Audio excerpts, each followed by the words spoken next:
Hey there YouTube people, my name is Theo of Niel Jr. and today I want to show you guys and girls my beloved spring reverbs and my tape echo. We're gonna run through their basic operations and of course we're gonna see what they sound like, and I'm also gonna show you how I incorporate all this silly stuff into my live and studio setups. So stay tuned and let's take a look at the gear.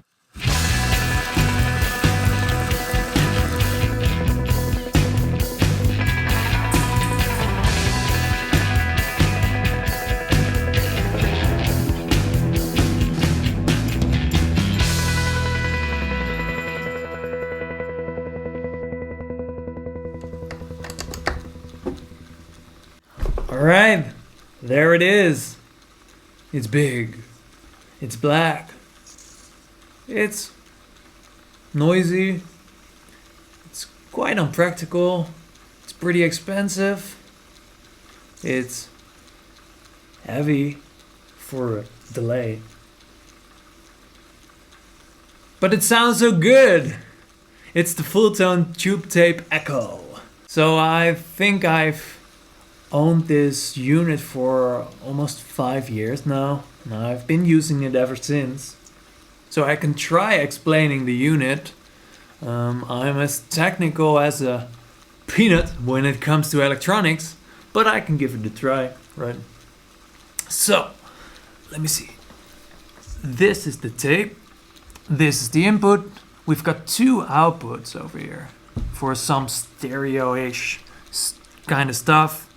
We have some different options with this stereo switch.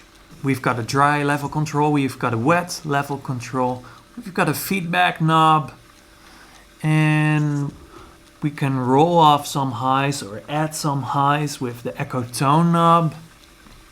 And this one, the record level knob, controls how much signal you send to the tape. If you send more signal to the tape like that, you get a more cleaner and a bit fuller tape delay sound. With this thing we can control the time of the echoes. That's very short, that's pretty long. In addition to that control, we also have got a low speed and a high speed. That's high speed, as you probably can hear. On high speed, the echoes become a bit more bright and it also makes the repeat shorter. I prefer to have it on low speed because it warbles a bit more and it also sounds a bit more lo-fi, I guess. So yeah, that's how I use it. Let's see how it sounds.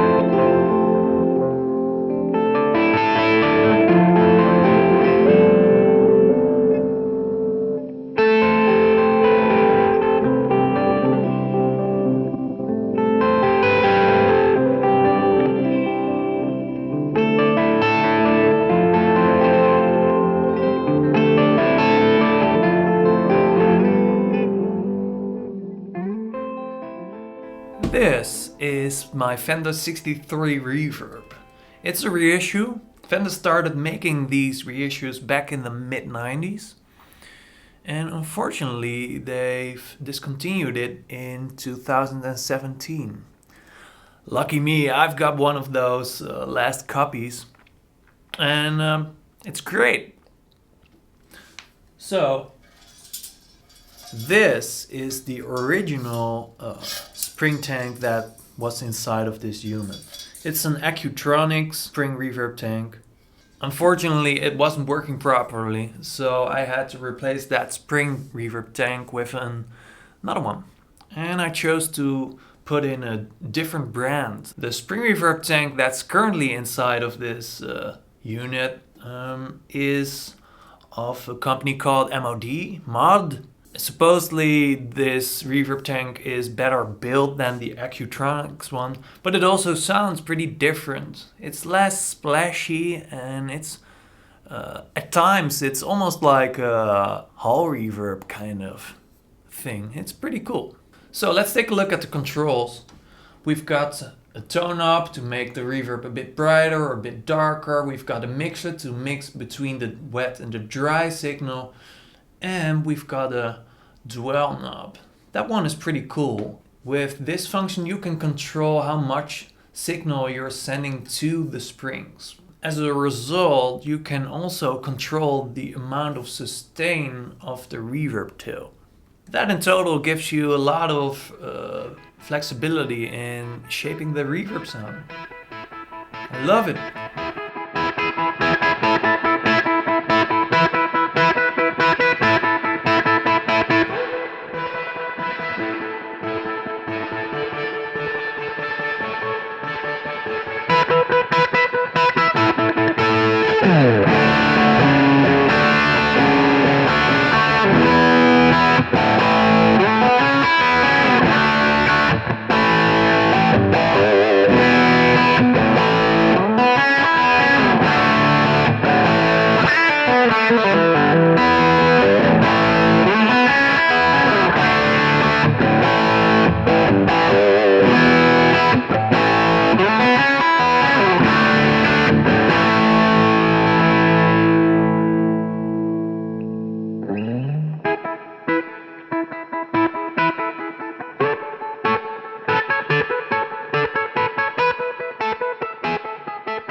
This is the Demeter Reverbulator.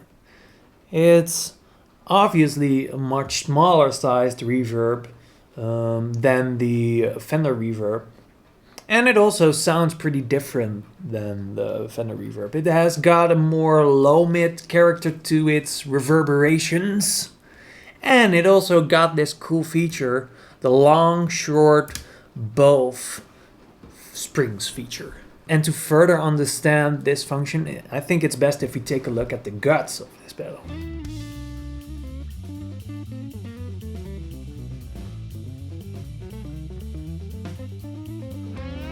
Okay, as you probably can see, this pedal actually has got two small reverb tanks inside of its enclosure.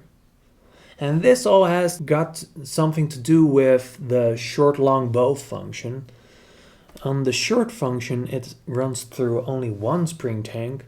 On the long function it runs through the first one tank and then the other. And on both it does something similarly like that, but it apparently does something weird with the phasing. I don't know. But I do know that it does sound different. So yeah, I actually never seen the guts of this pedal. Looks pretty neat to me.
How do I use all this gear? Well, that's the big question. Let's split this topic into two categories, live and studio. Let's start with live. I used to gig with the Fulltone Tape Echo. I'm actually not that big of a delay guy when I'm playing live. Eventually it ended up as being a very expensive amp splitter, and because I prefer to use 2 amps when I'm playing live, and that kind of defeats the whole purpose of the thing. Nowadays I'm using a great analog delay, and that does the job just fine. Next up is the Demeter Reverbulator. I don't use that one on the road either, so that one stays at the home studio as well.